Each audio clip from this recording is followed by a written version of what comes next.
Hi, gang, it's Patrick. And Adam. Coming up on today's episode, we announce the winner of our Minnie Mouse Parks Pin giveaway, talk about the new live-action Lion King trailer, chat about news and rumors, and interview our dear friend Amanda about her recent experience in the Disney parks. As always, we'll close out the show with some quick D. All that and more on today's episode of Gays Do the D. To all who come to this happy place, welcome.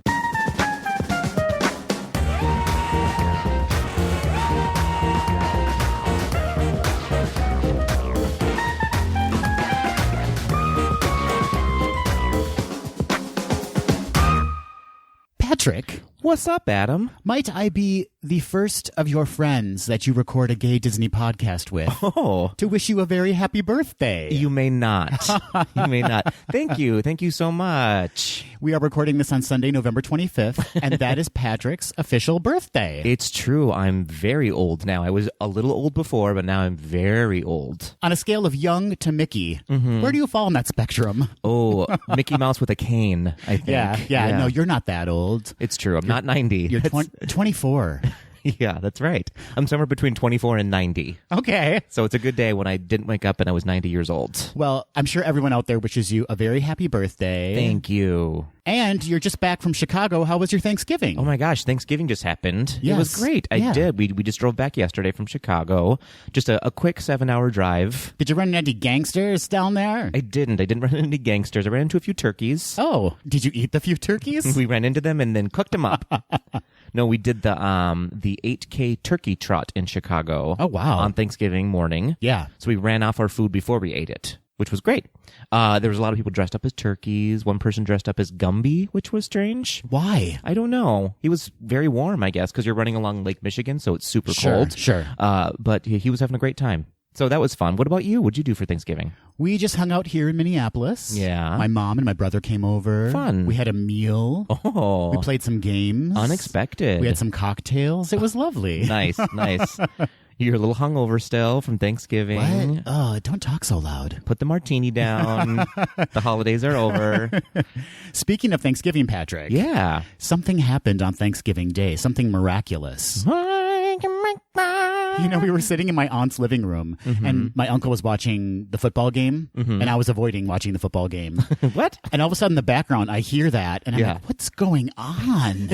And then I remembered, the trailer premiered on Thanksgiving Day for the new Lion King movie coming out in July 2019. It sure did. The only thing that can get us to walk into a room where football is the Lion King. It takes a Disney trailer. It sure does. For us to stroll into the middle of a football game. Yeah, smart marketing on their part for football. To, like, get everyone else in the room. It was. It really was. What did you think of it? I was unexpectedly super happy about it. Yeah, I got chills just hearing that song again. I've been nervous about this movie for a while. Yeah. I'm like, I don't know, because I liked The Jungle Book. I didn't love it. I liked it. And this, from the trailer, looked amazing. And we obviously love The Lion King at GDTD podcast. It's true. The Lion King and Beyonce, as it turns out. That's right. She's in it. She plays Nala.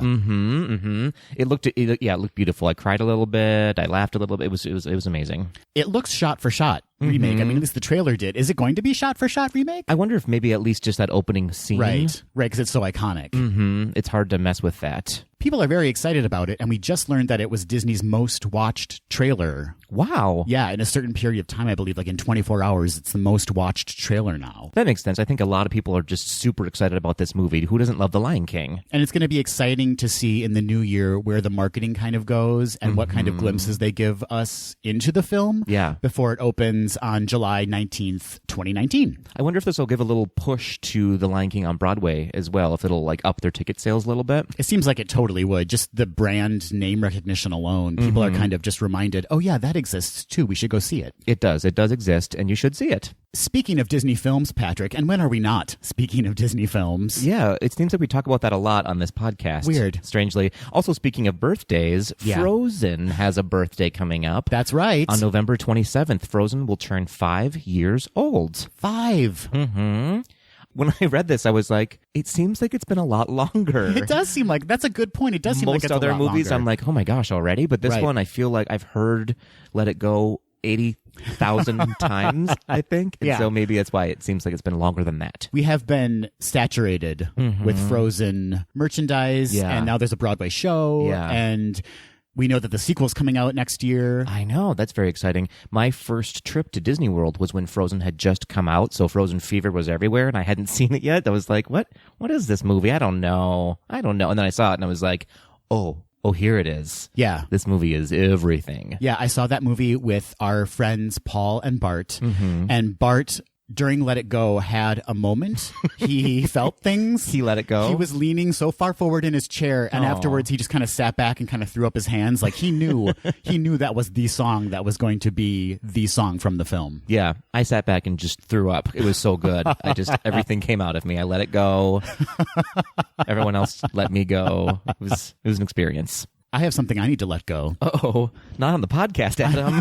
Step away from the microphone. I'm holding some regret, Patrick. Uh-oh. Yeah, in last week's episode, I mistakenly said that Bruce Willis voiced the character of Bolt in the Disney movie Bolt. And it was actually John Travolta. Oh, right. So I'm sorry about it. Yeah, John Travolta, who played Adele Dazeem in Bolt.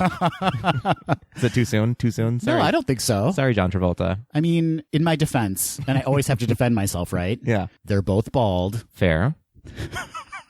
It ends there. Oh, okay. Got it. I just randomly threw a dart at like early 2000s middle-aged white actors. And it was like Bruce Willis, John Travolta, Tim Allen. Oh. Who else could have voiced it? Lily Tomlin.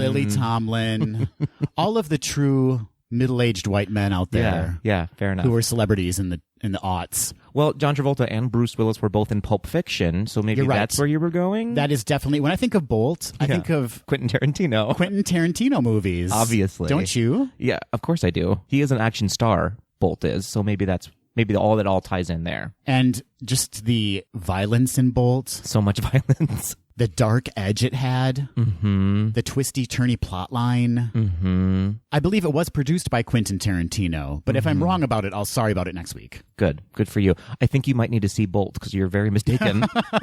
You're very mistaken. I also have a shout-out. I wish you'd stop shouting at me, I'm Adam. not going to shout it. I'm going to shout this name from the rooftops. Okay. Fifi Dubois. Fancy. Fifi Dubois reached out to us and sent us a really sweet message on Instagram. And her handle is Fifi Dubois DQ, which I do not believe stands for Dairy Queen. Oh. It stands for Drag Queen. Interesting. And she looks fabulous. She does. I love her photos. And she seems to incorporate Disney elements into her costumes, and I love that. She was sharing her ears a lot. I was just going to say, yeah, her share your ears hashtags were on point. So, Fifi, thank you for your very sweet message, and we really appreciate you listening. And last but not least, Patrick. Yeah. We have a big announcement to make. A huge announcement. We have our giveaway, our Minnie Mouse hashtag We're With Minnie. We're With Minnie. Pin from my last trip to Disney World. Adam, will you give us a little drum roll, please? I've been practicing. Uh-oh. I'm nervous. Oh. Wow. It was themed. It was like an extra gay drum roll. Oh. I think any drum roll you do is extra gay. just because. Well, thank you for the drum roll.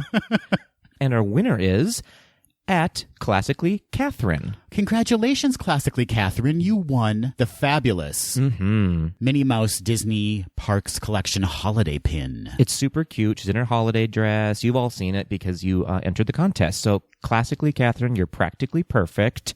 Your Instagram is great. If you don't follow her, do it now. She's a photographer and her pictures are beautiful. That's right. And we will reach out to you, Classically Catherine, and get your information so we can get this pin in the mail to you so you can enjoy it this holiday season.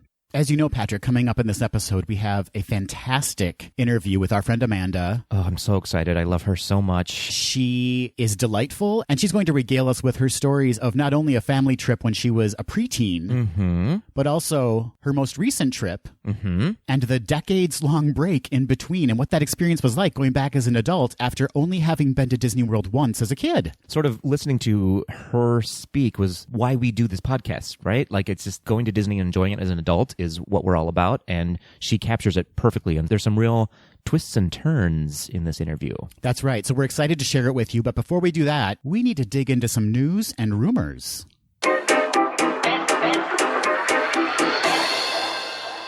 Not to start off the news on a dark note, Patrick, but I have a bit of a health alert. Ooh, tell me about it. The Florida Department of Health on November 21st alerted the public that a hepatitis A infection was identified in a food service worker at Morimoto Asia restaurant in Disney Springs at Walt Disney World. Oh. So we just wanted everyone out there to know that if you consumed food or beverages at the restaurant between November 6th and November 16th, you might have been exposed to the virus. Uh-oh. Department of Health spokesperson Kent Donahue said hepatitis A vaccine may provide protection against the disease if given within 2 weeks after exposure.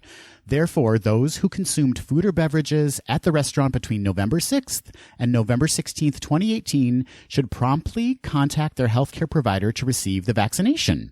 He went on to say that people who have had hepatitis A or previously received 2 doses of hepatitis A vaccine do not need to be immunized again. Concerned customers may call 877-404-3821 to leave their information and a callback number, or they may call the Department of Health at 407-858-1420 for further information. That was our first public service announcement. It was. Next, we're going to be doing the weather. We are? No.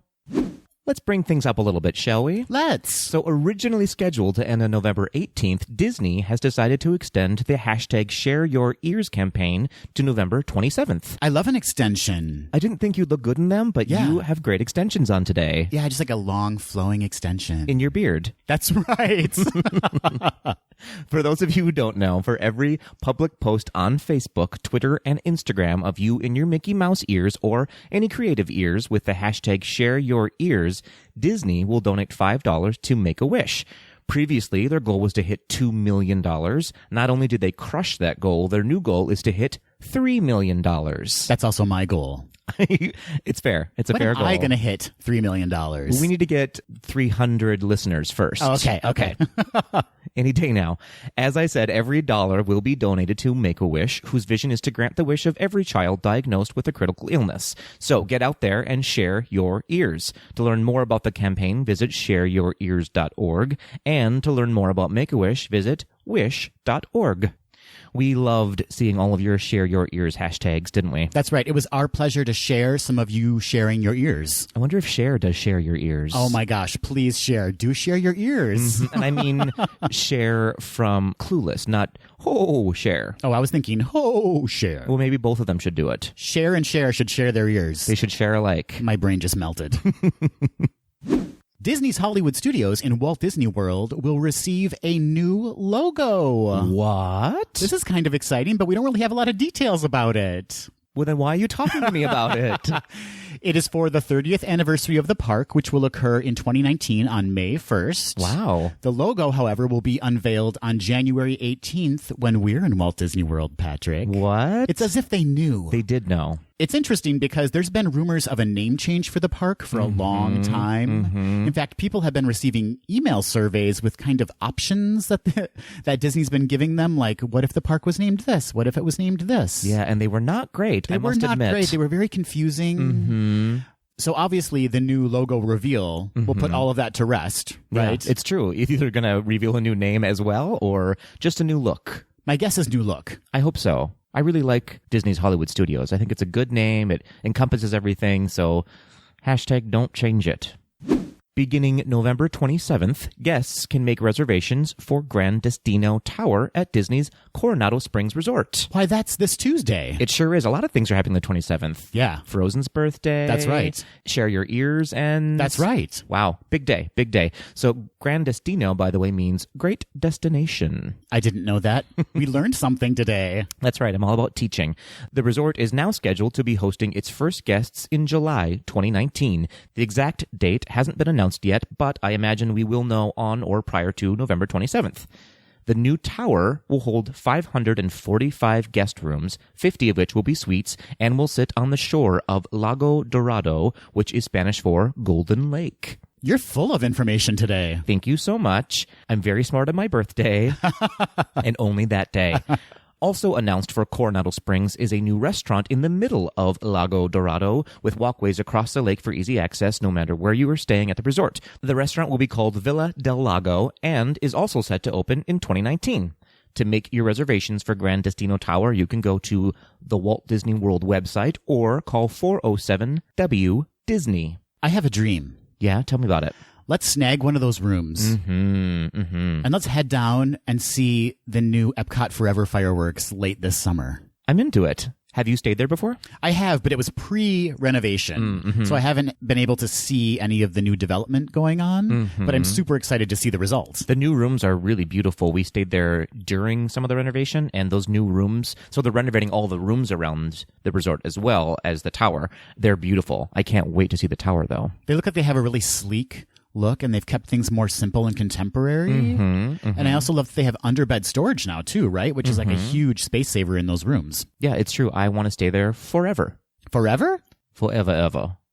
I have some more Skyliner news, Patrick. Oh, good. Yeah, I can't get enough of the Skyliner news. We haven't talked about it enough in the past month. It's true. So at the D23 Destination D event, we learned that the Skyliners will be opening in fall 2019. According to a November 20th Orlando Sentinel article, we've learned that the Skyliner will officially not be air-conditioned. Oh, dear. A Disney spokesperson stated that the gondolas are specifically tailored to provide a comfortable ride for our guests in the Florida climate. She went on to say that the units will use cross-ventilation for sufficient airflow and reflective windows to prevent direct sunlight. I guess that makes sense. I mean, I want to believe they know what they're doing, right? And when those are moving, I imagine it will create a nice little fan while you're moving. But my question is, what happens when they do stop? Like, they will stop and break down sometimes, right? That's just how life works. I imagine that'll turn into a little hot box. Could be a little uncomfortable. Yeah. Everyone saw the pictures of the models they had at the D23 Destination D event. The gondolas were kind of closed off. Yeah. The Orlando Sentinel noted this and said that there was a security guard standing next to them, so you couldn't really peer into them. Sure. They did say that it appeared that it would be relatively close quarters for people using the gondolas, with 4 adults on each side. Okay. And they questioned strollers. What about strollers? It's a really good question. I hadn't thought about that. We see a lot of double-wide strollers at Disney World. Where are those going to go? How is that going to work? I wonder if we'll have different sized ones, like for those who need wheelchair access. The article did state that the gondolas would be wheelchair accessible. Oh, okay. So maybe that answers our question. Yeah. If a wheelchair can scoot on into there, perhaps a stroller will be able to as well. Yeah, it may just limit the number of people you can have in it, or they may ask you just to fold your stroller up before getting on. Either way, they're super cute, and I'm super excited about them. I've got some news that is not happening on November 27th. Wait, what? Yeah, things happen on other days too, apparently. Okay. On Sunday, December 12th, Morimoto Asia in Disney Springs will host the first ever 12 Beers of Christmas. This sounds like my kind of Christmas. Yeah, I have 12 beers every day, so Sure. This will just be another day for me. This is a Tuesday for you. For $55, guests of the event will taste holiday-themed beers from various local breweries, including Crooked Can Brewing Company, Rogue Ales, Hourglass Brewing, and Motorworks Brewing, just to name a few. Additionally, the beers will be paired with Pan-Asian bites at each brew location at the event, including dim sum, a raw bar, ramen, sushi, and, of course, takoyaki. I've never had dim sum, but I feel like I want some dim sum. Yeah. Give me some of that dim sum. I'm dim, and I want some. Chef Morimoto himself will host the event, and you'll have an opportunity to purchase his new book, Mastering the Art of Japanese Home Cooking. You'll also be able to meet Chef Morimoto and have him autograph your new book. All proceeds from the cookbook sales will be donated to Give Kids the World Village in Central Florida. Oh, that's wonderful. Such a good cause. I love that they're donating to them. We've talked about this organization before on the podcast, and we love them. They are a nonprofit resort dedicated to serving critically ill children and their families. To purchase tickets for the 12 Beers of Christmas, visit patinagroup.com/morimoto-asia. And to learn more about Give Kids the World, visit gktw.org. This sounds delicious and hydrating. It does. And I love the price point, actually. I'm excited that they're doing these relatively affordable options now. In the past, I feel like things like this would have cost at least $100, and $55 seems like a reasonable amount to ask. I am a little bit intimidated by Chef Morimoto, though. I used to watch him on Iron Chef, and he always seemed so serious. Yeah, I imagine he's not going to yell at you or chop heads off a fish in front of you, but you never know. You could ask him to, I guess. That's right. It's kind of like his signature move. He's obviously a very sweet man. He has to be if he's hosting this incredible experience and giving proceeds from his book to Give Kids the World. That's right. And now you can get his signature move as a signature on his book. Wowie. Look what I did there. Disney has announced the 2019 Disneyland After Dark events. Ooh. For those of you that don't know, Disneyland After Dark is an after-hours Disneyland experience with unique entertainment, specialty food, collectible merchandise. Mix-in access begins at 6 o'clock p.m., so that means that if you're attending this ticketed event, you can enter the park at 6 p.m., and the event itself runs from 9 p.m. to 1 a.m. Wow, that's a long party. That's right. Now, what are the themes, Patrick? Ask me, what are the themes? Hey, Adam, what are those themes? Well, first up, Patrick, we have Sweethearts Night, which, of course, is a love theme, and that's on Thursday, February 7th, 2019. Lots of smooching. Guests are encouraged to dress to impress, but when don't we dress to impress? That's fair. And that just means your fancy sweatpants. That's right. The event will include love song-themed dance parties throughout the park, including a royal ball experience. Oh, I've got a couple of royal balls to go to. Yowza. It will include encounters with beloved Disney couples, including Eugene, also known as Flynn, and Rapunzel, Aladdin and Jasmine, and of course, Mickey Mouse and Minnie Mouse. And at the end of the night, it'll be Flynn and Patrick. Oh, Thank you. There will be immersive photo opportunities featuring romantic scenes from iconic Disney films, sweetheart-themed decor, romantic food, oysters, I guess, right? Uh-oh. Romantic food, beverage, and merchandise offerings, and unlimited Disney PhotoPass digital downloads of your photos captured during the event. Well, that's a sweetheart of a deal. The next theme, Patrick, this is the one I want to go to. Uh-oh. 90s Night. What? 90s Night will be Thursday, March 7th, and guests are encouraged to dress in 90s attire. So Saved by the Bell clothes. Saved by the Bell meets grunge, too. That was 90s, so a lot of flannel. I'm going to wear my Zubas. Please wear your Zubas. Which ones? You have so many pairs. It's true.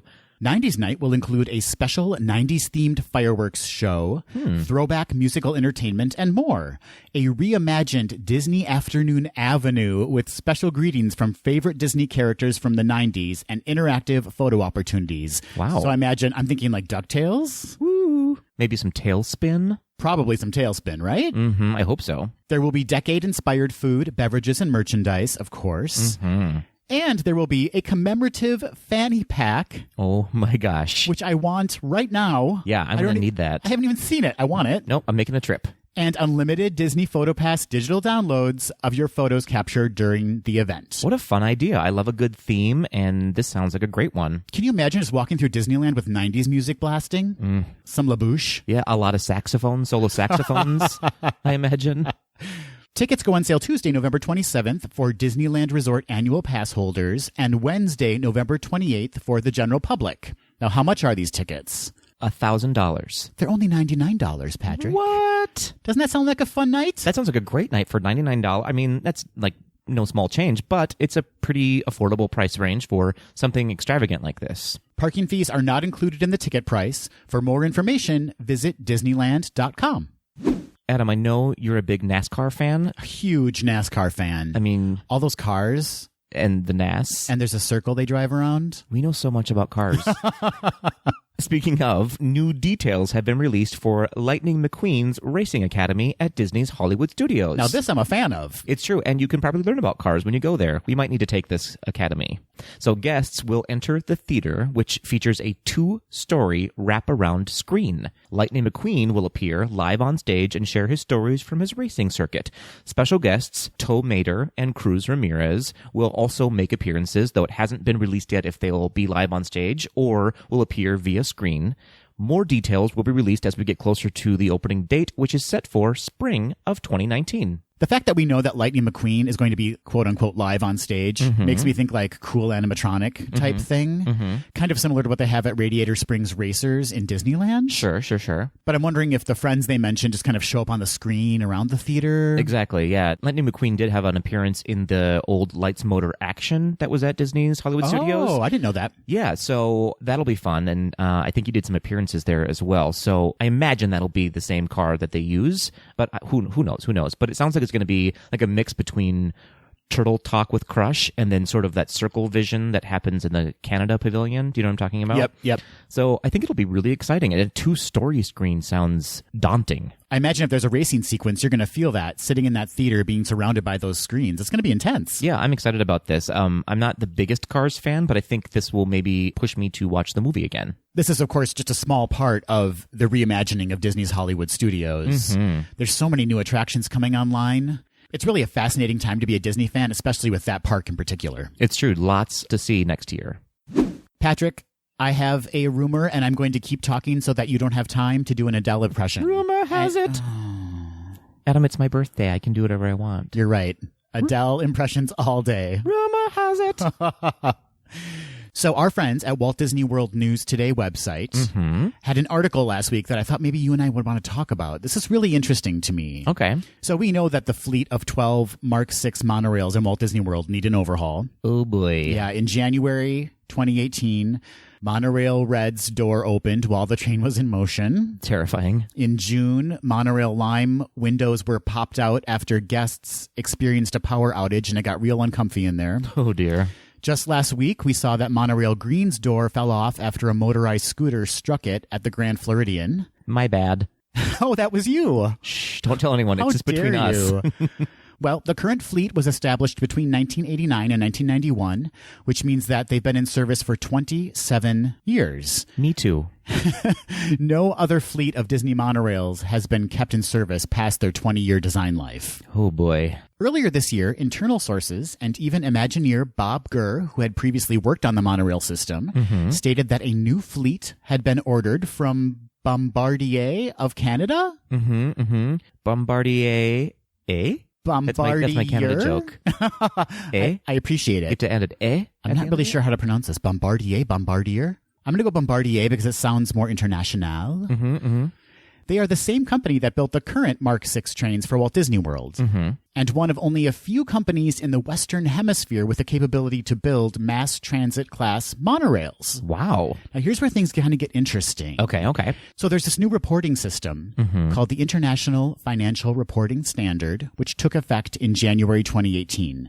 And in accordance with this standard, I'm getting so technical here, I'm falling asleep. Bombardier or Bombardier must report significant orders from customers in its quarterly financial reports. And based on past reports, significant orders tend to be contracts of about $100 million or more. Whoa. So some estimates put a new fleet of Walt Disney World monorails at $250 million or more. Oh, wow. Even if the value of the contract is not disclosed, Bombardier, I'm going with Bombardier now. Okay. I feel like that's the right choice. Make a choice. Still lists the contract in the significant orders section of their financial reports. So example, a transportation system they built for Thailand and Germany were listed in this report last year. Oh, okay. Bombardier's third quarter report, which was released earlier this month, did not show any mention of any orders placed by Disney in 2018 nor in 2017. Uh-oh. So it's possible that Disney management believes that the current fleet will last another 3 to 4 years, maybe? That's a strong belief. Which is likely how long it would take for Bombardier to deliver a new fleet, even on a rush order. Okay. So, question time. Yeah. Is Disney not planning to replace the entire fleet? Like maybe they're just doing like a section of the fleet and it just didn't get reported in the report because it was less than 100 million. That could be. That's very optimistic of you. Is Disney working with another company? Because Hitachi built the Tokyo Disneyland system, so they could be working with Hitachi, but Hitachi doesn't have any experience with the Walt Disney World monorail system. Sure. And we know they're not working with Siemens because Siemens ended their contract with Disney, even though reportedly they offered Disney World a brand new fleet of monorails free of charge if Siemens could brand them with Siemens branding. And that's just too much Siemens all over those. All over those monorails? Yeah. Another option could be they're relying on some pixie dust Sure. to make it all go away. Sure, we might need to have a real world discussion, but yeah. What do you mean? Yeah, everything's going to be fine. Anyway, I just thought this was really interesting, and we thank our friends at Walt Disney World News Today for this article because it really brings up very valid points about the safety of the monorail system and where this is all going. Obviously, a new fleet is needed. It's just a matter of time. When are we going to get this? And what company is it going to be through? Yeah, I'm again sure that Disney has a plan and they know what they're doing, but this monorail seems to have a lot of bad press for them. So it seems like they'd want to get this taken care of real soon.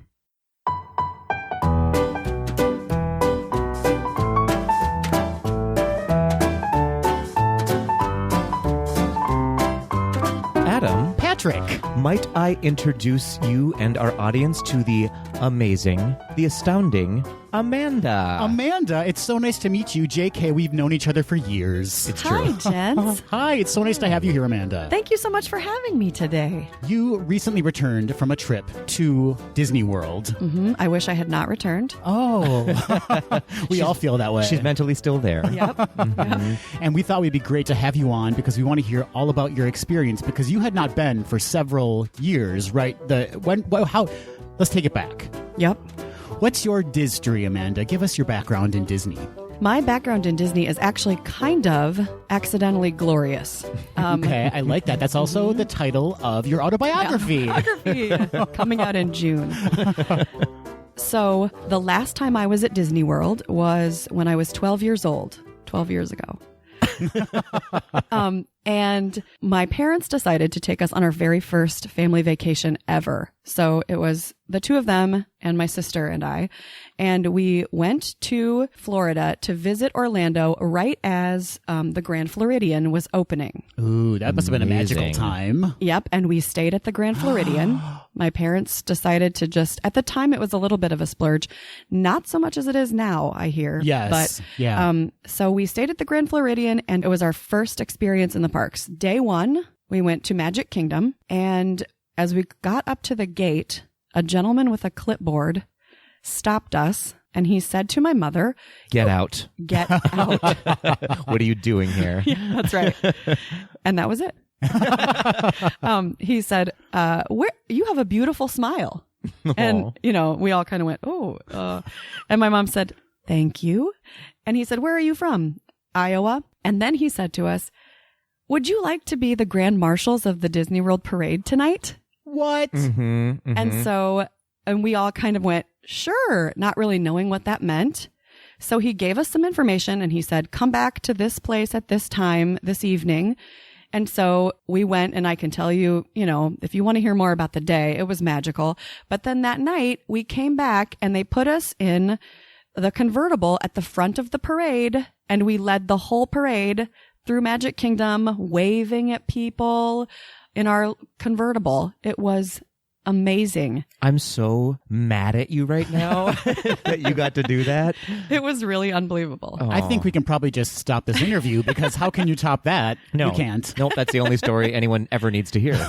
Yeah, it was pretty fantastic, you guys. And we kind of joke now in our family that we didn't really take many vacations together just because life got in the way and work and all kinds of things. But that vacation was kind of enough. I mean, it's lore in our family. And so I hadn't gone back until October. And of course, it's changed so much since then. So it was, I imagine, almost like going for the first time again, right? It was amazing to go. I'll be really honest, and this is for all of you skeptics out there. When we were planning the trip, I thought, okay, we have a lot of friends who are passionate about Disney World, and it never just really stuck with me. I mean, I always thought, I'm sure it's fun, but it's kind of more for kids. And one of the things that really struck me on the trip was, I mean, yes, it's a great place to take kids, but also it is absolutely 100% made for adults. And I think adults specifically our age. And so I had this just remarkable experience that felt like it was catered to me. And I'm sure everybody on the trip with us felt the same way. So it was just a magical thing. It's kind of an incredible thing that Disney does. They have to appeal to so many generations, right? Yeah. So there's obviously the children, the first generation coming for the first time. But then they also have these Generation X, Generation Y, the millennials. Right. They have to figure out, how are we going to pull these people into the park? What kind of nostalgic trip are we going to give them? Right. And have those experiences. And that's sort of been from the beginning. We've talked about it quite a bit, but Walt Disney's idea for Disney World and Disneyland was to have a place that was suitable for children and the young at heart. And so that's sort of been instilled in the company's mantra, I guess, ever since then. It's funny because I was thinking, I went with my husband, Ben, and his parents, and then these two dear people who are friends of theirs, Mary and Dave, and they are kind of Disney experts. So they were great tour guides for us. And Ben and I were talking about how Magic Kingdom opened in 1971, right? Mm-hmm. And so it's a little bit older than us. Mm-hmm. But really, in some respects, Disney World grew up with our generation really specifically. Mm-hmm. And so it feels to me like we may have a very unique opportunity. And maybe I'm wrong and I'm, giving too much credit to the marketing team, but I doubt it. It feels like it's designed to grow up with us a little bit so that as we go, no matter what stage we're in, Disney's going to be at that stage with us. And probably everybody feels that way. It's true. They do a wonderful job specifically for our generation, as you said, but they're also doing so many younger things now, too. They're revamping the Mickey Mouse Club, the Disney Junior. And so there's a whole nother generation that's going to start growing up. And I imagine the parks and Disney itself will grow up with them as well. Absolutely. I have a Mickey Mouse Club story. Do tell. Do you want to hear it? Yeah. So, no, I don't.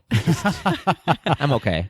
When Alicia and I were both, I was probably 16, so she would have been 14. Your sister, Alicia. My sister, Alicia, excuse me.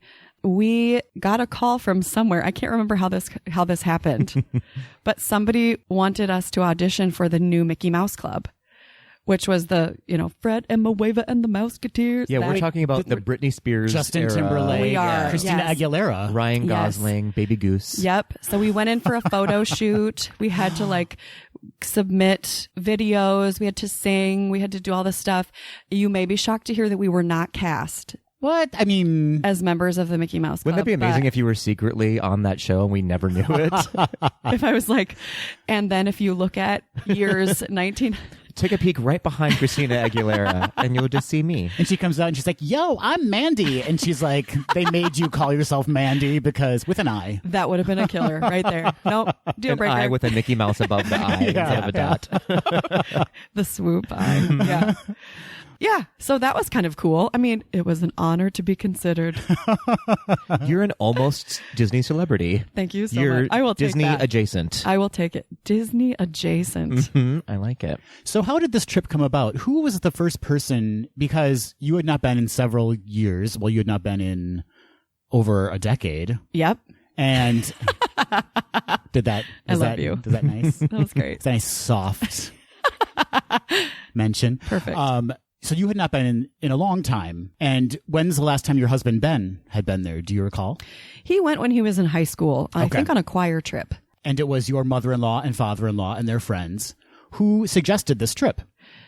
I think I can put the origin at my mother-in-law. She and my father-in-law are always, I lucked out in that arena. So they actually like spending time with us. And they live in Florida part-time, usually during the cold months. And so they said, we would love to show you where we live. And it's not, it's a couple of hours from Orlando. Okay. So they said, come down and visit us, but also let's go to Disney World because you need to go. Mm-hmm. And Dave and Mary live in that area as well, part-time. And so they said, we're in the parks whenever we can get there. So we will be your tour guides. So they all came and just met us and were heroes. We wanted to go all over everywhere and they just trooped along with us. So did you stay with your mother and father-in-law? We stayed in a campground that had cabins about 30 minutes from Orlando. Oh, that's lovely. It was so lovely. But here's the thing. It was great because they were cabins. And so it was an opportunity, if you had 1 million people with you, it was a great space where everybody could kind of flap. We can get to this later, but I've run some numbers. And it actually, depending upon what your interests are, I think it might make sense to stay in one of the Disney hotels too. We should let the listeners know Amanda has created a spreadsheet. Mm-hmm. Mm-hmm. She has become, her Disney fervor has been reignited. Yeah. The flame for Disney has been reignited. Mm-hmm. And she's starting to run the numbers on how things can be arranged to afford trips and an annual pass. Yeah, Amanda is the latest victim of mouse fever. And I'm so glad for it because now we have more in common. How is it possible? Aw. So let's walk through the trip. Yeah. What was your first park? Day one, we went to Epcot and we saw We were there for the Food and Wine Festival. Hooray. Fantastic. Gents, Yeah. get yourself to the Food and Wine Festival. Yeah. I am married to a person who is a self-described non-foodie. It's true. Ben once said that if he had the option to just take a pill, like on the Jetsons, that would be his food for the day, he would do it in a heartbeat. I'm pretty sure I've only ever seen him eat Oreos or candy. I don't think I've ever seen him eat an actual meal. Yeah. I mean, Chicken fingers, maybe. Okay. right. And Ben is a magical person and also a skeptic a little bit. I mean, he is a natural skeptic. Yeah. He's not going to go into any scenario fully expecting to love it, you know, to buy into it, which I appreciate about him because I'm a lover of life. I will jump in. And so he balances. That's good. And so we went in my mind, I thought the Food and Wine Festival at Epcot is going to be Ben's great nightmare. I mean, Yeah. and we got there and we started off, we just kind of walked the lake, Yep. stopping at every single booth we could get our hands on. And he was pretty quiet. And I thought, I don't want to poke the bear. Right. So maybe I'll leave it alone. But he turned to me about, 8 booths in and he said, "Oh my gosh, this is so fun." Yay. I know. He had a great time. And it was just, we had with us somebody who has severe allergies, food allergies, who requires all gluten-free food, can have no dairy. And we were able to find plenty of options for everybody all the way around. It was awesome. Yeah, they do a wonderful job at catering to all needs in Disney World. They do. Do you want to hear about what we ate? Yes, please. Okay. I think the first thing we ate was these fried scallops Ooh. they had a celery parsnip puree. Oh. It was the most shocking thing. They were Right. unbelievable. Do you remember Right. where this was? No. Oh. You guys, You I failed remember us. I'm just kidding. I know, I should have written these things down. You know what? This is enough, though, because then people who are considering going can listen to this. And then, they always release the menus before the event happens. So next July or in early July or even late June, maybe they'll release the food and wine menu. Sure. People will be able to find these items. Okay, tell me, right as you come in, Yeah. like what there are 2 kind of outside kiosks. Yep. What are those? Those are the kind of like on the gateway Yes. to Epcot from to World Showcase. Absolutely. It's on the way to World Showcase.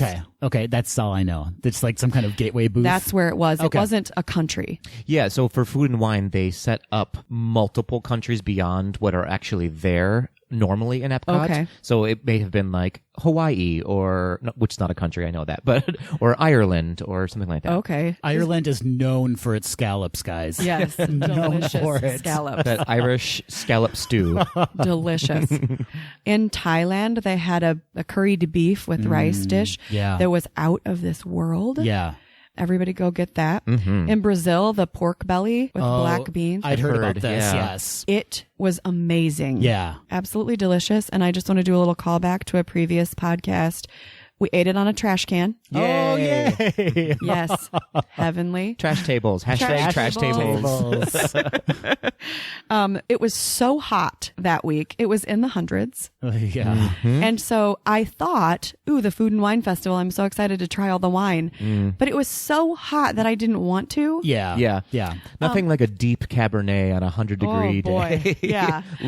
But we got to Ireland and they had something called a fire and ice, which is a frozen lemonade, frozen lemon ice with Fireball whiskey in it, Oh, yeah. which I thought, could there be any grosser combination? Yeah, I'm thinking that right now. It is out of this world. We got one. We all decided to just share it, just to take a little sip. Sure. And we left the booth with 4 of them. Yeah. Wow. For you. And then For what did me, everybody and else then get? Yeah. Everybody else had whatever they got. But it was a perfect kind of balance with the food. I mean, just chilled beverage. We got a Mai Tai, which I think was in Hawaii. Yes, there is a Hawaiian booth because we have had the sliders from Hawaii and they are delicious. Those Yes. pulled pork sliders. Nothing better. Nothing better. Oh, are they good? Real I didn't get good. to try them. It was really actually kind of fascinating too. What's the expo center? The Food and Wine Festival Center. Yeah, there's like a convention center that sort of has all of the food and wine paraphernalia, and there's the cooking demonstrations that happen there. And there's the Bellini bar, I think, we right? had a Bellini. We all went and got Bellinis at the Bellini bar, and they have flights you can get of different kinds of champagne. We all got Bellinis, all tried different ones. They were delicious.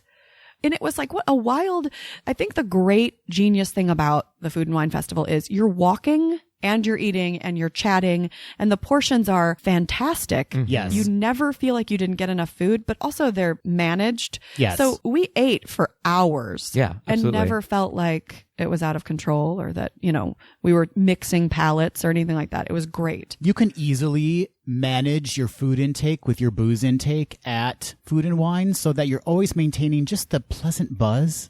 You're never too full that the Right. buzz goes away. It was a joy. It was. And we were there. I mean, like I said, it was in the hundreds, so it was brutal. And none of us wanted to leave. I mean, we stayed all day into the night. It was dark when we left. Did you do any attractions while you were there? We did not do any attractions at Wow. Epcot. We just spent the whole day at the Food and Wine Festival. That Which is fine. There's so much Yes. to do there Yep. that, I mean, like, Epcot itself is an attraction. You know what I mean? Yes, and World Showcase in particular, I can spend hours and hours and hours there. There's so many little nooks and crannies to explore, and it is so immersive that you just kind of lose track of time. I got to the point where I was having to sort of stay blinders on as we walked because there is something to look at every single time your head turns. And so it would almost be frustrating with the amount of time we had. We had 3 days to visit all of the parks. And so I think, if you had more time and could go at a glacial pace, that would be really interesting to do, just to take in everything you could get in. I loved your dedication to just food and wine, and you were out. Yeah, we did it. We really, I think we were all so excited about Food and Wine Yeah. in my mind before we got there. And this is, again, our first day in the parks. So I thought that was the highlight of the trip. That's what I was kind of looking forward to, what I was excited about. And you guys, I'm going to do a little plug right now. Disney has these gift card wristbands. You can get a free wristband, and they have a little tiny gift card attached to them. I don't know how long they've had these. I think they've had them for a while, but they're not heavily marketed, so people don't really know about them, but they're so convenient, right? You did that, didn't you? We did it. Yeah. And allow me to market it because if you're thinking about going to the parks and you're worried about your budget, which who isn't? Right. It's a great way to control your budget because you can grab one of those little bracelets. You can put whatever amount you want on it. If you decide, okay, I'm spending $100 at the Food and Wine Festival, calling it a day, they'll put the $100 on there and all of the kiosks accept that gift card. So as you go through, and this is what we did, it's so fast because you just walk up, you order, you just go bloop, and it takes the money off and you walk away with your food. And so there was no like constant pulling out of the wallet, constant exchanging of cash, messing with things. And we knew exactly what we'd spent all day. Every time you buy something, they give you a receipt, and on the receipt, it says, this is how much is left. So you can just track yourself and you can keep control of the budget. You really know that's where you're stopping, which was great. It's a great idea. I would constantly be refilling that gift card with another $100, so it just would cancel out the whole point of it for me. We may have had that challenge, but Sure. yes. Sure. So you wrap up day one. Tell us about day two. Where'd you go? We started the day at Hollywood Studios. You guys, what a marvelous park. So this was your first time experiencing Hollywood Studios, Ever. right? Yes. Okay. And I walked in and just the wave of nostalgia and wonder. You guys have said this before, but I think Hollywood Studios is the most themed park. Every nook and cranny is aligned. It is completely on point with that concept. Old golden age Hollywood from start to finish. We walked into the gates that first morning, and right there is that Starbucks, right? That is also vintage. That is a throwback That to is a Starbucks in old-timey Hollywood. the Starbucks of yore. I believe Carol Lombard was discovered in a Starbucks. That one. We decided because there was a Starbucks there that we needed a cup of coffee. Yeah. So we all went into this little place and the lines were madness and everybody was super cheerful. I walked up to the counter and the guy behind the bar said, "What can I get for you?" And I said, "Can I have an iced latte?" And he looked at me and grinned. And it was like a cartoon character. I mean, he said, of course, you're at Disney World. You can have anything you want. Which in the normal world would be very creepy. Right. But there, it's like genuine. I almost cried. Yeah. I was like, thank you so much. Yeah. And then you were like, do they have any Baileys back there? Because just like top it off. He would have had some on him. Yeah. I mean, it was mayhem, you guys, in that Starbucks. And all of the people working there were so calm and friendly. Yeah, that's a good point. I've never seen someone flustered at Nope. Disney World, a cast member, I mean. I've seen a lot of flustered parents, but no cast members. Absolutely. And so we walked out, and my mother-in-law told me about this concept that I was not aware of, called pixie dust. Oh, yeah. Yeah. And so she said, watch, you will get sprinklings of pixie dust throughout the parks. And I said, okay. So we walk out of the coffee shop and I'm like on cloud 9. And she says, you know what? I really want to see the stormtroopers. I love when they storm through. And we walk across the street and then she like called it into being and the stormtroopers marched down the street right then. And so that those two little magical points just kicked off our day at Hollywood Studios. And it was the entertainers in the park, like even, and I don't mean to say even like just, but down to every single performer doing the tiniest little thing. Street performers. Have you guys walked past the guy who's the director who yells concept? He's so funny. I mean, we stood for 20 minutes and watched him talk. It was magnificent. They really do a great job of, even in crowds and mayhem and heat and everything else, making people feel like they're having this genuine golden Hollywood experience. It was delightful. All the little scenes that happen, the actress and the director with the car, there's this scene where she's trying to drive a car and she keeps putting it into drive and it's supposed to go into reverse. And those are happening in huge throngs of people. And it's so smooth. Everyone just gets out of the way and watches this really fun scene and then goes about their business. So those characters are so great. It makes you feel that they actually do live there. Like this is their home and you're in their city. Yes. They're the citizens of Hollywood and it's amazing. They do such a good job. it was wonderful. And we went on Rock and Roller Coaster, Yay. which I feel very privileged to have been on because I hear there may be some retheming.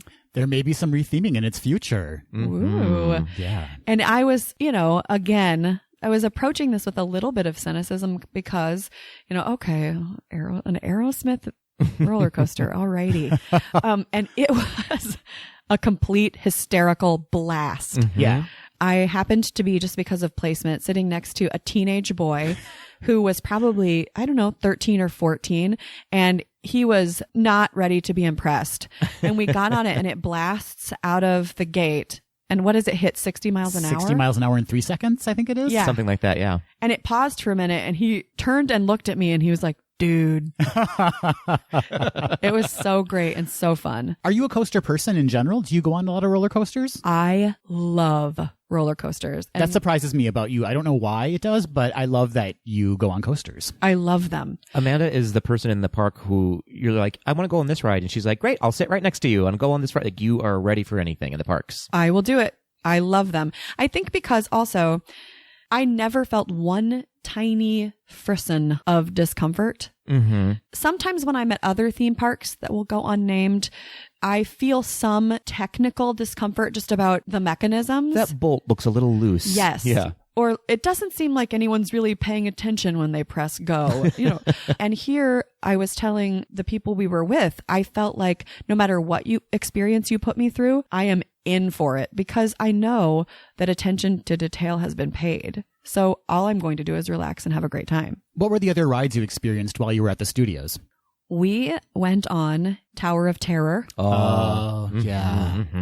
My mother-in-law was the middle school choir teacher, and she would go with the high school choir teacher, Rita, who was a good friend of hers, when they took the kids to Disney World on choir trips. And Ben would go with them. And so she tells this great story about how she and Rita used to get in line for the Tower of Terror and would go on it just over and over and over until the bus was waiting for all of the students outside the park, and she and Rita would show up late because they just wanted to go one more time. What an example they were setting for the students. That's right.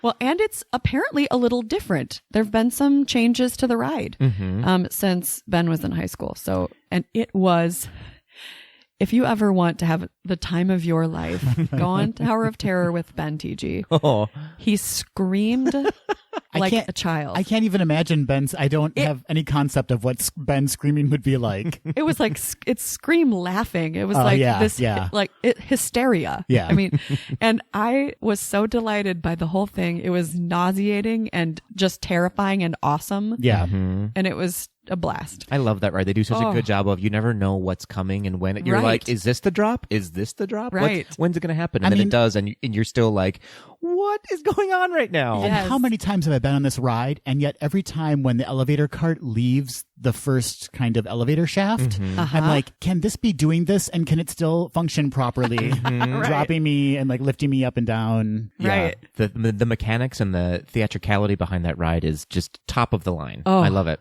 It's magnificent.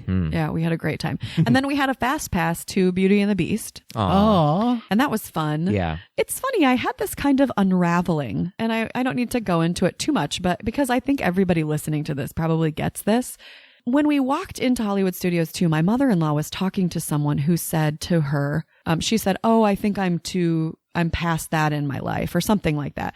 And he said, "We leave that stuff behind us when we come into the parks." I like that. And I think I had an unraveling like that a little bit. I was reminded repeatedly as we went of the magic of being little, of the magic that I felt when I watched all those stories for the first time and wondered what it would be like to fly over London or, to dance at a ball with the prince or, any of those adventures or wonders that I had long since let myself kind of leave behind, I guess. And I guess I want to say, I am a theater person. That's what I do for a living. So I spend a lot of time thinking about magic and wonder and living in those possibilities. And even I realized I have stuffed so much of this from my youth, which was very emotional and also just wonderful to think, oh, she's still in there.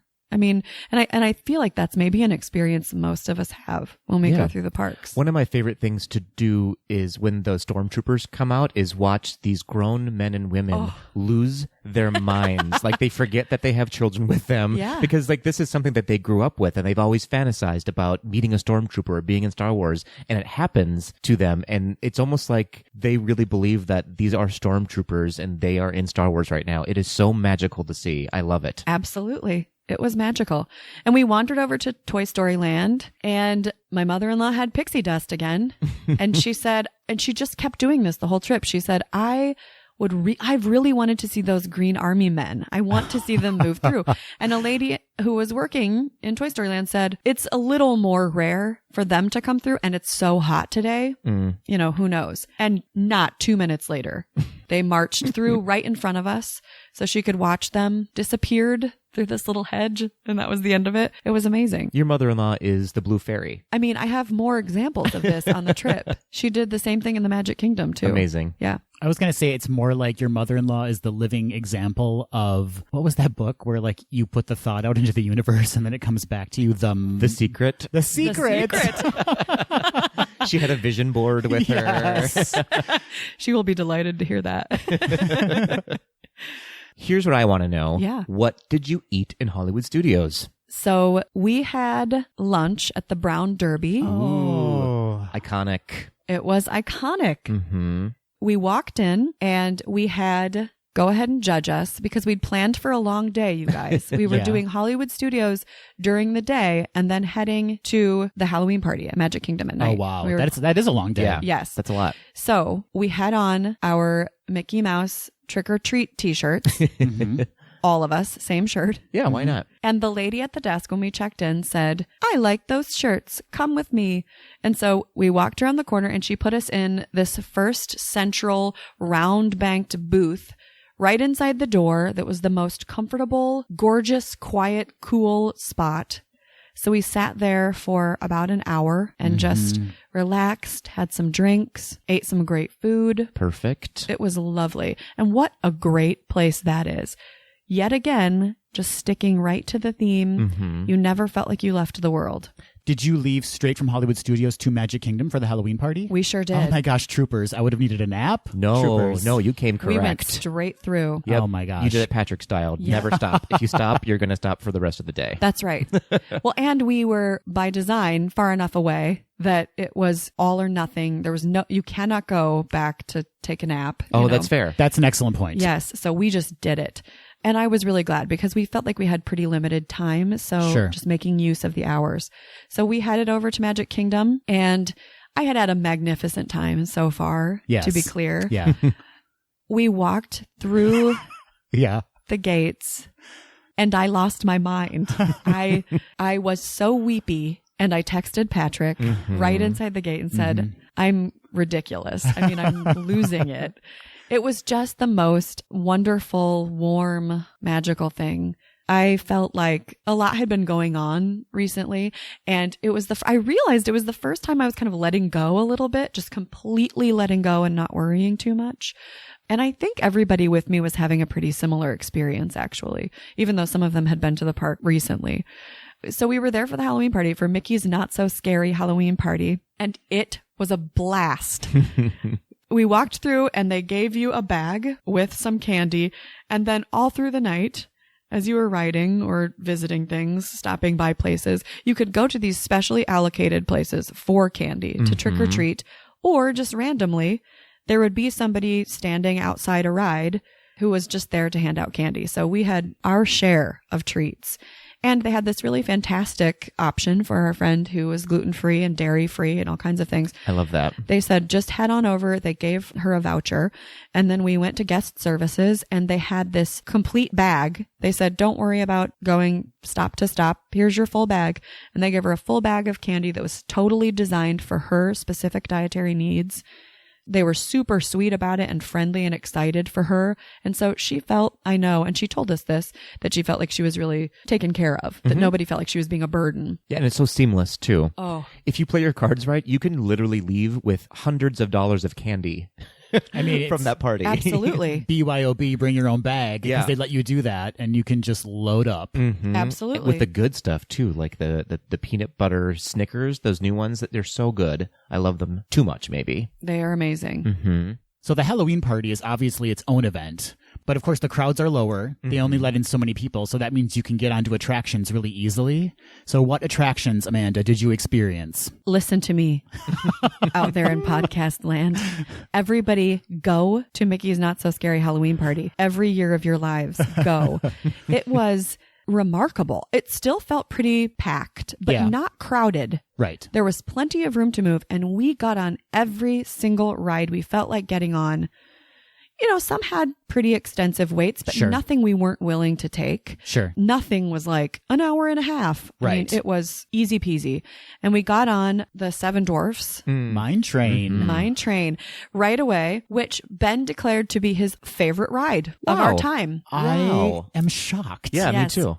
He loved every second of it. Good. And it was totally delightful to start with that Disney classic.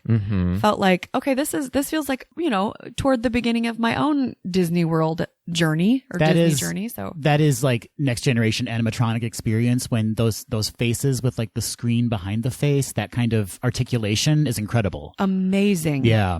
When we first walked into the ride, we went through the actual full line, and Disney has done this gorgeous job of creating architecture for you to have an experience as you're waiting in line. Yeah. So don't get a fast pass if you can avoid it for that ride, because it was fantastic. It was totally magical. They have this interactive playground of things that you can experience as you go through. Yeah, you're never not entertained. Do you recall as a child too, when you were in a preteen, waiting and it being torture because, first of all, you're in the heat, but also when we went as children, there just wasn't that interaction in the queues. It was just basically a line. Yes. Yeah. Yes. And I remember it felt very much like that kind of turnstile setup. Yep. No longer. So next we headed to Winnie the Pooh because we just wanted to. Yes. Winnie the Pooh is a favorite. Yeah. And so what a sweet ride. Yes. It's gorgeous. It was just sweet and relaxed, and we just sat there in the cool air and enjoyed it, and it was lovely.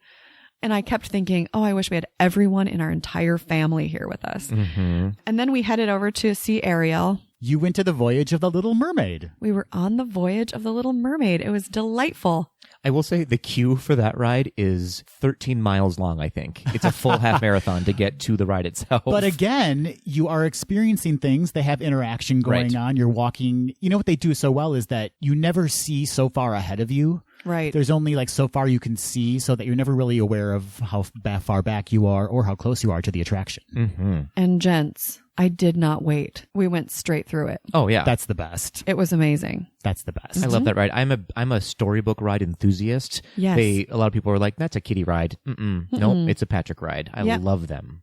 The design of the rides and the technology. Mm-hmm. Ben and I both found ourselves, again, maybe it's theater kid background, but wanting to understand how they make that magic. Mm-hmm. Ursula, right? Ursula was, her hands are Yeah. amazing. Yeah. Just her hands. I wanted to scream, stop for a second. I Yes. just wanted to watch it.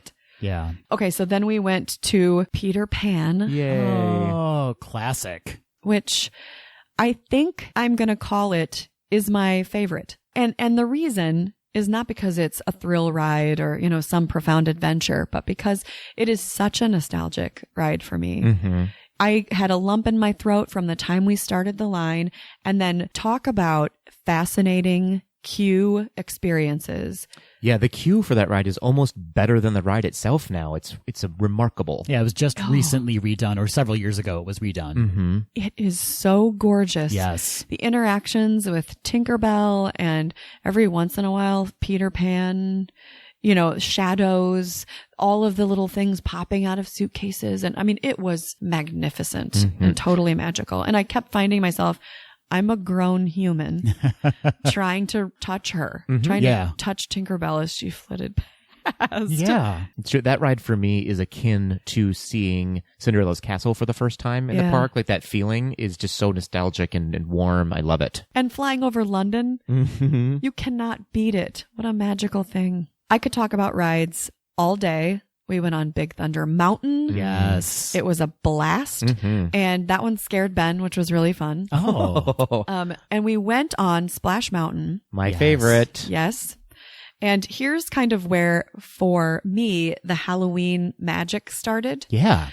We came down at the very end of the ride, splashed through, and as we ride through the very base coming out, the fireworks display started. So it just blasted above our heads as we were pulling out of the ride. Yes. It was gorgeous. And we jumped off the ride and ran and got there just in time at the top of that little hill outside of the ride to watch maybe the most spectacular fireworks display I've ever seen in my lifetime. Yeah, the Hollow Wishes is my favorite fireworks display at the Magic Kingdom, or in Disney World.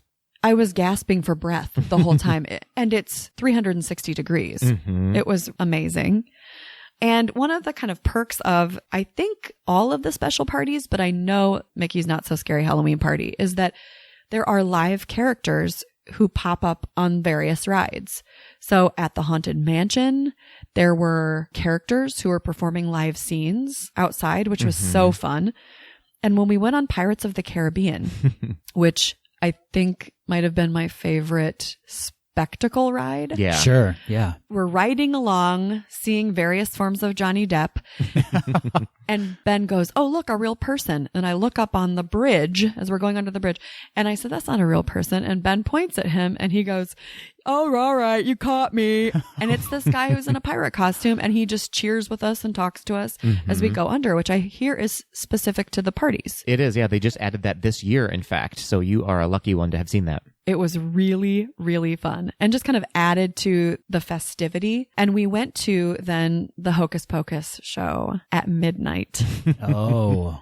We were there all the way through the last show and it was fantastic. Disney theatrical is out of this world. And the performers were magnificent and the show was really fun. And it was great to sort of see the callbacks to various villains.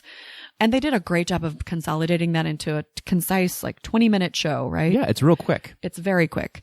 Maybe half hour. I don't know. I could not believe the projection mapping on the castle. It was unbelievable. Yeah, it's astounding. And my mother-in-law said, "Oh, please, you haven't seen anything yet. You should come back during the holidays." Oh, yeah. She said it's just gorgeous. But it blew my mind. And then after that, it's like 12:40 a.m. in the Magic Kingdom. And my father-in-law said, "I would really like some ice cream." We were like, well, it's, almost 1:00 in the morning, but let's give it a shot. So we walked down Main Street, and there is an ice cream shop still open on Main Street. And we poked our heads in and said, "Are you guys still serving?" And she said, "Of course. Do you want some ice cream?" So we went in, and at almost 1:00 in the morning, they made us some ice cream. We ate it on our way out of the park. That sounds like the perfect ending. It was perfect. Day 3. Day 3 was Animal Kingdom. Oh, I love Animal Kingdom. Yes, it was Ben's favorite park. And I was overwhelmed in this park. When we walked in, speaking of ambiance. Right, right. It is shocking. And I will say they run the risk at Animal Kingdom of being exploitative a little bit. And there's nothing exploitative about it. It feels very rooted in detail and authentic commitment to creating scenes. Mm-hmm. So it was just a magnificent experience. I wish that we had 4 days in Animal Kingdom. We started off taking the jungle walk. We just decided to just tool around a little bit and see what the park had to offer. And it was just, you didn't even notice you were walking because every little spot you wanted to spend some time checking out. We went to see, my mother-in-law was very excited about Finding Nemo, the musical. Yes. So we had a fast pass to that one. And Ben and I kind of both went, okay, that sounds great. Right. Yeah. Right. It was glorious. Yep. Every minute of it, we were both forward on our seats. The sounds were gorgeous. Talk about an incredible scenic design. Mm-hmm. It was just a really wonderful time. And it turns out it was directed by Minneapolis' very own Peter Brocious. That's right. From Children's Theater Company. Isn't that exciting? Mm-hmm. It's so beautiful. I love that show. Oh, it is beautiful. Way to go, Disney Theatrical. We did not get to see The Lion King show. My favorite one. So you have to go back with me to see it. I'm in. I'll tag along. Yay. Yay. And you guys, we went on safari. Yes. It's so beautiful. Oh, it was raining. I was actually not sure. And again, to reiterate, I do have some background in understanding fake scenarios. And I was not sure what was fake and what wasn't. There were a couple of times when, the safari bus would have a challenge getting through some water or mud or whatever. And I realized later that was actually completely constructed for us. But it actually felt like there might be some slight danger. We had to be careful. What an interesting experience for us to be out here in the rain. So it was wonderful. And the animals were out in full force. So we got to see all kinds of, and I was not aware of the fact that Disney does such remarkable conservation work. It's really great. They are so dedicated, and that's what I love about that park specifically, is that it's designed to be like a conservation educational effort. Right. Again, it could possibly be exploitative. Not at all. Using the resources that they have to support those efforts, which was very cool. And we felt really good about being able to support it too, which I think is also part of that design. Absolutely. Next up, Expedition Everest. Yes, Expedition Everest. This is my favorite coaster in all of Walt Disney World. I have to say, it might also be my favorite coaster. It's great. It's fantastic. Ben was actually genuinely scared of this ride. He's not a coaster guy at all. And so for him, this was like an exercise. Yes. And something that was fascinating to me is as we climbed the first peak, the air was cooler. How do they do that? Magic. It was amazing. And that ride is an absolute blast because it is so unexpected. It's unlike any other roller coaster I've ever been on. The backward slide. Yes, the backward slide. It's never ending. You just feel like it's going to keep going forever and ever. Forever. Yeah. So many Ben screams. I'm so glad he's not here to defend himself. I'm just glad he's not here, actually. Right. Just kidding, Ben. But yeah, it was just a kind of a perfect way to wrap up. And then we went to Pandora. Oh, yes. The World of Avatar, recently opened. And you saw it at night then, didn't you? We were there in the evening as all of the lights started to pop out. So what a magnificent experience. We rode Navi River Journey, which I thought was absolutely gorgeous. It's a very slow, kind of gentle experience, but what a beautiful ride. It was so fully immersive, Pandora, and we did not get to ride Flight of Passage. We tried a couple of times, and our strategy was we will finish Navi River Journey, and then we will go to dinner, and then we will come back right as the park's closing because we'll get in line, and then they won't kick us out, and it'll be a quick Nope, that's wait. Never the case. Never the case. It was like 2.5 hours. Yeah. Even at the end of the night. Yeah. So we went and we saw the Tree of Life. Oh, the Tree of Life Awakenings shows. It was just a gorgeous experience. I got something in my eye several times watching the Tree of Life Awakenings. Yeah. I think they may have surpassed the Cinderella's Castle projection mapping for that tree. It's like, wait, is this tree moving? Exactly. Right now? What's going on? You watch, there's like a knot in the tree bark, and then suddenly it's a deer. Right. Yeah. Right. It's weird. It was amazing. And that was kind of the way we wrapped up our experience, which felt exactly right to me. That sounds perfect. Any highlights that stand out in your mind of something that you'll always remember from that trip? There are so many moments that I will always remember. I will always remember flying over London on the Peter Pan ride. I will always remember the Tree of Life. You know, I think it's funny, little things. The rides were super fun. They were over in a snap. And so even though I loved experiencing them, I think the things that stand out most to me about that experience were the tiny things, the ways that we were treated.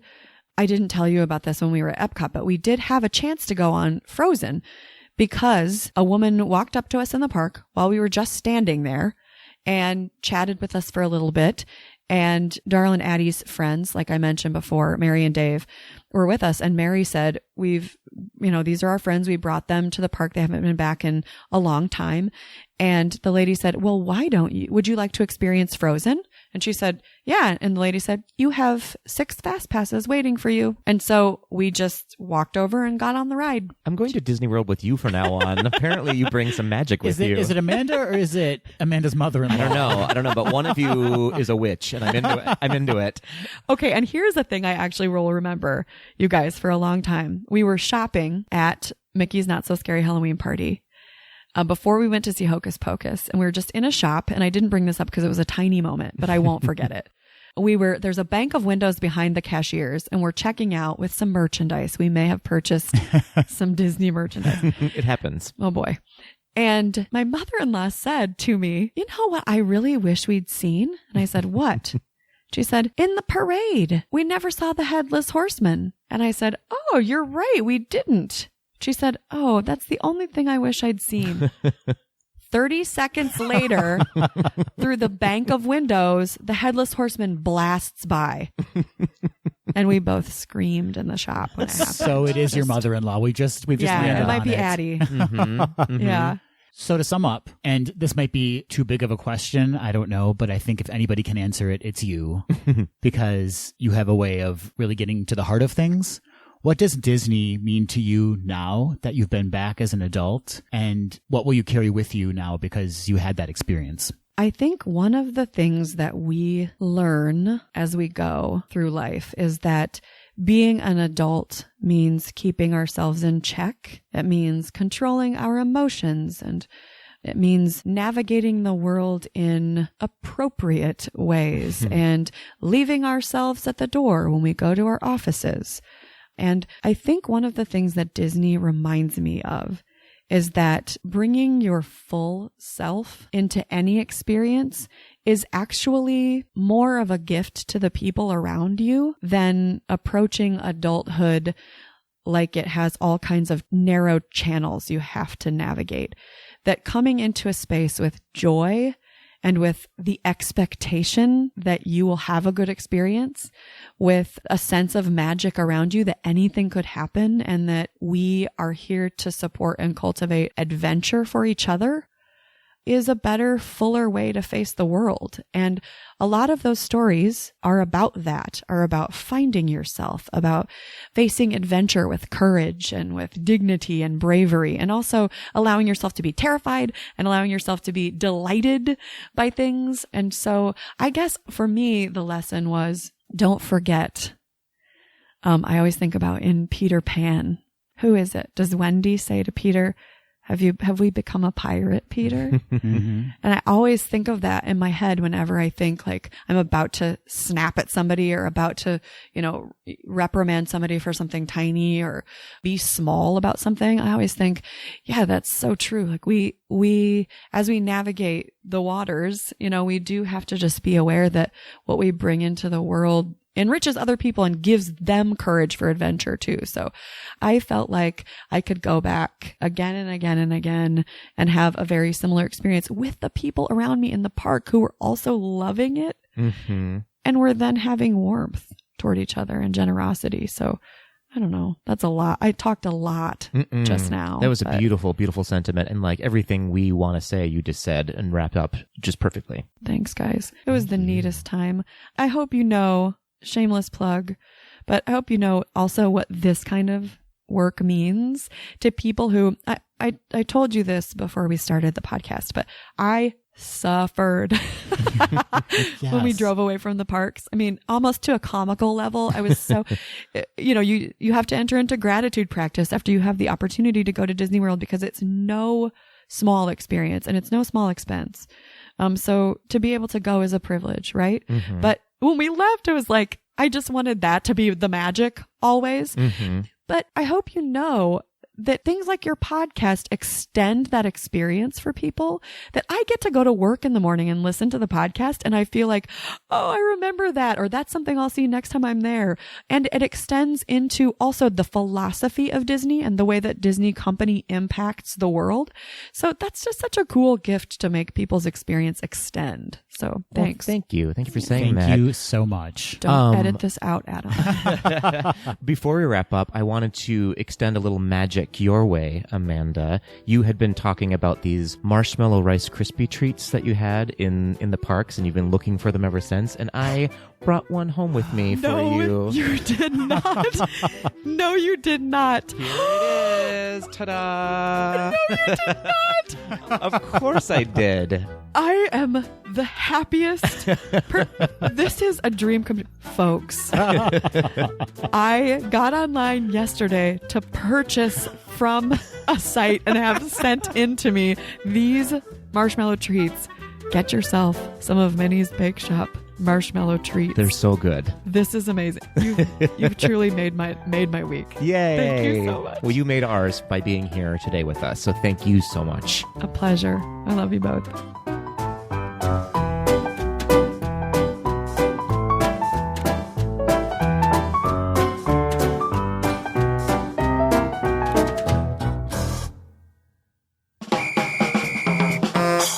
Hey, Adam. Hey, Patrick. Hey, Amanda. Hey, Patrick. Guess what time it is? What time is it? Well, I've got some D, and I'm going to be quick about it, so it's Quick D time. It is Quick D time, and Amanda, you are joining us for Quick D. Hooray!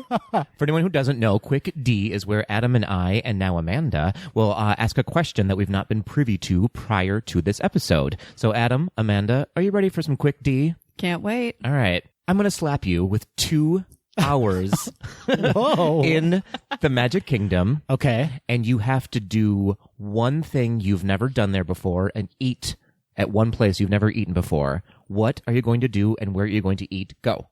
I don't think this is allowed, but I'm going to go to Bibbidi Boppity Boutique. And I'm going to get a complete makeover. Like, I want the glitter in my hair. I want the tight bun. I want the tiny tiara. And I want the child-sized dress Yeah. on me, on my overly man-sized body. And I want to strut around that park like I own it. And I want all of the cast members to refer to me as princess. And I'm going to have the most magical day ever. Now, where am I going to eat, you may ask? Yeah. In your garb, in your sparkly, sparkly garb. It sure am. I'm going to swan up Yeah. to Cinderella's royal table. You sure are. I'm going to bust through those wooden doors, and I'm going to own that joint. I am going to, and if Cinderella tries to give me any guff, like that's her palace, no, because I am a giant man in a tiny tiara, in a tiny dress, and I am owning it. I'm going to work it. You're going to be Princess Adam Tremaine. That actually has a nice ring to it, and I may be using it on social media from now on. It's happening. It's Princess happening. Adam Tremaine. Amanda, what about you? Okay, this is seasonal. Is that okay? Yes. You guys, I want to go to Mickey's Very Merry Christmas Party. I like it. Yes, Really you badly. Do. Yes, you do. I want to stand on Main Street and have it snow on me in Orlando. Isn't that funny that we live in Minneapolis and we're like, snow? All we want is fake snow All we now. want is fake snow and it to be 85 degrees while it's snowing. Yes. It's true. And you know what I want to eat because I have not had one of these? I've never had a churro. I'm gonna slap you for 2 hours because of that. I need a churro. They're so good. They Are are they good? delicious. They are delicious. What's the sauce? The chocolate Various. sauce. Well, yeah. I mean, it depends on, I guess, if you're going. It's the only sauce for me. Chocolate sauce. So there is no other sauce. That's not what I've heard. I've heard. What's written on that bathroom in the Magic Kingdom? That took a dark turn. It usually does. Yeah. Yeah. Yeah, it usually does. Speaking of long churros, Adam, do you have a quick D for me? Wait, whose churro is long? Is it? Are you? It felt like a compliment, but oh, It's okay. It's okay. I guess my churro Mine. doesn't. Oh, Amanda's. It's Amanda's. Actually, of the three of us, I do believe Amanda would have the longest churro. I beg to agree. You guys. Okay, it's my turn. Yes. Remember that Adam Sandler movie, Click? Oh gosh. Oh gosh. I never saw it, Okay. but my assumption is that the premise is that Adam Sandler clicked his remote and got sucked into the TV. Does that sound right? Let's just go with that. Yes, Let's go with sure. that. That sounds that's exactly right. exactly what happens. Amanda, I'm shocked that you're not a connoisseur of the Sandler film oeuvre. Listen, you guys, I've seen Billy Madison. Oh. That's all you need to do. I like that she stopped after the title. What's the golf one? That's Billy Madison, right? No. That's, Oh, it's Happy Gilmore. Okay. They're all interchangeable. He just basically talked to Where'd Adam go? Oh, both Adam. I just put that together in my head. I do love me some Adam Sandler, I will say. There are some classics from Billy Madison, but we're going down a rabbit hole. I had such a high opinion of you, and now... Yeah. You guys, come on. If P. and Rance is cool, call me Miles Davis. That's so good. Okay. Remember that Adam Sandler movie, Click? Yes. Okay. Anyway, so that movie happened, and it did. I'm guessing that the plot is that he gets sucked into television. Well, let's say you get sucked into one Disney movie. Oh. Of all of the Disney movies, which movie are you getting this? And you're trapped. You're trapped in there. You can't come back. Which Disney movie are you getting sucked into, and why?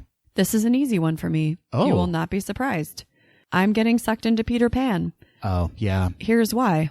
My mom's family name is Darling, Yes. spelled differently. But I always thought when I was a little kid that meant that I was part of the legacy that saved Peter Pan.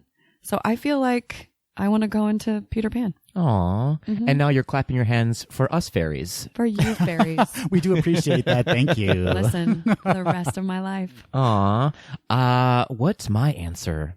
I think I'm going to get sucked into Alice in Wonderland. Oh, of course you're getting sucked into Alice in Wonderland. Here's why. You know I'm a heavy drug user. Yeah, right. And that movie is just right up my alley, don't you Yeah, think? yeah. This Yeah. cup of coffee next to you has Yeah. had wonderful effects on you. It's Yeah. true. It's true. And then I can be best friends with the Cheshire Cat. I love it. You know, I said you couldn't come back, but if you could, Patrick, you would be so changed. You would be unrecognizable. I'd be tall. You would be. You would be like one of your eyes would just be like 10 times larger than the other one. There would always be a constant black and white swirling effect behind you, I feel like. It's true. I'd try to play croquet with birds as mallets. Right, right. Wait, Adam, can you tell us what yours is? If I could get sucked into any Disney movie, I think I know what it is. what do you think it is? I think it's Beauty and the Beast. That was going to be my answer, but I do think it actually is going to be Inside Out. Oh. Oh. Yeah. So you're sucked into the imaginary world inside of her head? Yes, Wow, not this got really Inception-y. not actually San Francisco, although I've never been to San Although. Francisco. There you so... go. Well, you would be there because you're inside of her head and she's in San Francisco. Right. Oh, man. Yeah. Ugh. Yep. Right? I can have tell a you- nosebleed now of thinking about that. It's because you've been to Wonderland and you came back and you're a mess. So then in this universe, I could come and visit you because technically we're both in England. Whoa. Oh, my gosh. Wait a But- minute. Yeah, England, but you're also in Neverland and I'm in Down the Rabbit Hole. Right. So are we in England still? Or are we in someone's mind? Oof. And then we're also in Walt Disney's mind, so we are way down in the Inception. Also, there was an Adam Sandler movie called Click.